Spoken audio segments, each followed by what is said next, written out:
আজ তোমাদের সাথে মায়াপুরের বিখ্যাত একটা নিরামিষ রেসিপি শেয়ার করব। সো হ্যালো এভরিওয়ান, সবাই কেমন আছো? আশা করি তোমরা সবাই ভালো আছো। আমার একটা নতুন ভিডিওতে তোমাদের সবাইকে ওয়েলকাম। রেসিপিটা দেখে কি তোমরা বুঝতে পারছো এটা কিসের রেসিপি? হ্যাঁ, এটা মায়াপুরের প্রচলিত একটা ময়দার তরকারির রেসিপি। নিরামিষ দিনে একবার এই রেসিপিটা বানিয়ে দেখো। প্রথমে এখানে পরিমাণ মতন ময়দা নিয়ে নিচ্ছি। আমি প্রায় 1 কেজি মতন ময়দা নিয়েছি। তোমরা তোমাদের প্রয়োজন মতো ময়দা নিয়ে নেবে। তার মধ্যে শুধুমাত্র একটু লবণ দিয়েছি, আর কিন্তু কিচ্ছু না, কোনো তেলও না, চিনিও না। অল্প একটু লবণ দিয়ে ভালো করে ময়দা মিশিয়ে নিতে হবে। ময়দার সাথে লবণটা যখন ভালো করে মেশানো হয়ে যাবে তখন ওর মধ্যে অল্প অল্প করে জল দিয়ে ময়দাটা মেখে নেব। আমি কিন্তু একবারে জল দিইনি, দেখেই বুঝতে পারছো আমি অল্প অল্প করে জল দিয়ে মেখে নিচ্ছি। ময়দাটা কিন্তু খুব বেশি নরমও করা যাবে না, আবার খুব বেশি শক্তও করা যাবে না। ওই মিডিয়াম মতন একটা ডোটা মেখে নিতে হবে। এই যে দেখে তোমরা বুঝতেই পারছো কেমন রয়েছে ময়দাটা। ওই মোটামুটি নরম হবে, খুব বেশি শক্ত কিন্তু করা যাবে না। এবার ময়দাটাকে ঢাকা দিয়ে রেস্টে রেখে দিলাম। এইদিকে একটা মিক্সিং জারে একটা টমেটো 4 ফালি করে কেটে নিয়েছি, 7 থেকে 8টা কাঁচা লঙ্কা নিয়েছি, ঝাল অনুযায়ী দেবে কাঁচা লঙ্কাটা, আর কিছুটা পরিমাণে আদা কুচি, আর 2 চামচ চারমগজ জল দিয়ে একটা মিহি করে পেস্ট করে নেব। এদিকে 1 ঘন্টা রেখে দিয়েছিলাম ময়দাটা মেখে। ময়দাটা অন্তত 1 ঘন্টা রাখবে, হাতে সময় না থাকলেও মিনিমাম 35 থেকে 40 মিনিট রাখার চেষ্টা করবে। 1 ঘন্টা পরে ময়দাটা দেখে বুঝতেই পারছো ময়দাটা কিন্তু আরও বেশ কিছুটা নরম হয়ে গিয়েছে। এবার ওর মধ্যে অল্প অল্প করে জল দিয়ে ময়দাটাকে এরকম চটকে চটকে ধুয়ে নিতে হবে। ময়দার থেকে যতক্ষণ না সাদা জলটা একদম পরিষ্কার হয়ে আসছে ততক্ষণ কিন্তু আমরা জলটা ফেলে দিয়ে আবার কিন্তু জল দিলাম। এইভাবে 8 থেকে 10 বার তো তোমাদের ধুতেই হবে। জানো তো মায়াপুরে এই রেসিপিটা কিন্তু খুবই প্রচলিত। এই রেসিপিতে ময়দা ধোয়ার পার্টটাই একটু সময় লাগে, তাছাড়া কিন্তু খুব বেশি সময় লাগে না। কিন্তু এই রেসিপিটা একটু সময় বার করে নিরামিষ দিনে যদি একবার বানাও তোমরা, বারবার তোমাদের খেতে ইচ্ছে করবে। এই দেখো কথা বলতে বলতে আমার ময়দাটা কিন্তু ধোয়া কমপ্লিট। জলটা দেখলে একদম পরিষ্কার বেরিয়ে এসেছে লাস্টে। প্রথমে জলটা পুরো একদম সাদা ছিল, লাস্টের জলটা কিন্তু একদম পরিষ্কার।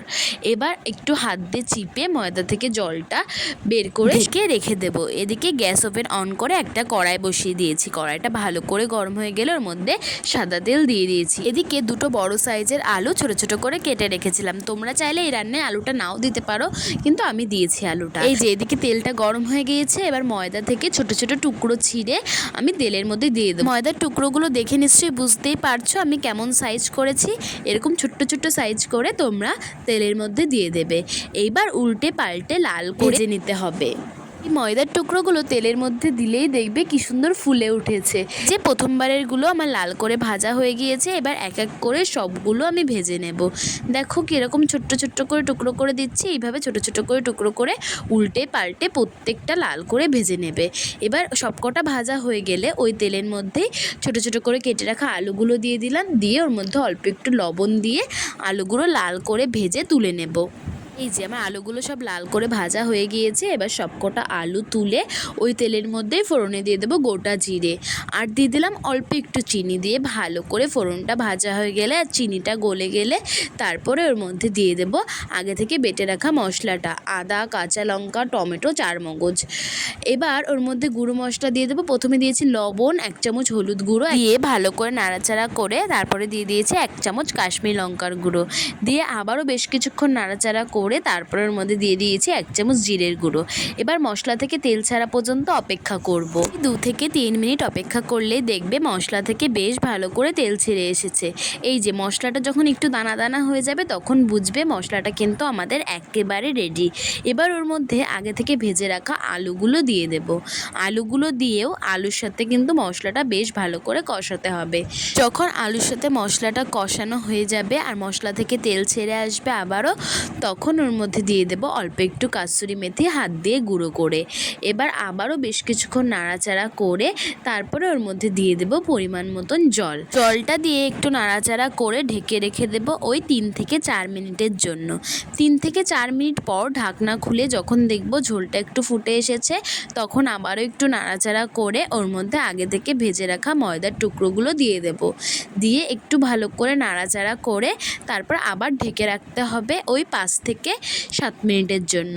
5 থেকে 7 মিনিট পর ভালো করে ঝোলটা যখন ফুটে আসবে তখন একটু নাড়াচাড়া করে 1 চামচ ঘি আর 1/2 চামচ গরম মশলা দিয়ে নামিয়ে নিলেই রেডি আমাদের আজকের রেসিপি নিরামিষ ময়দার তরকারি।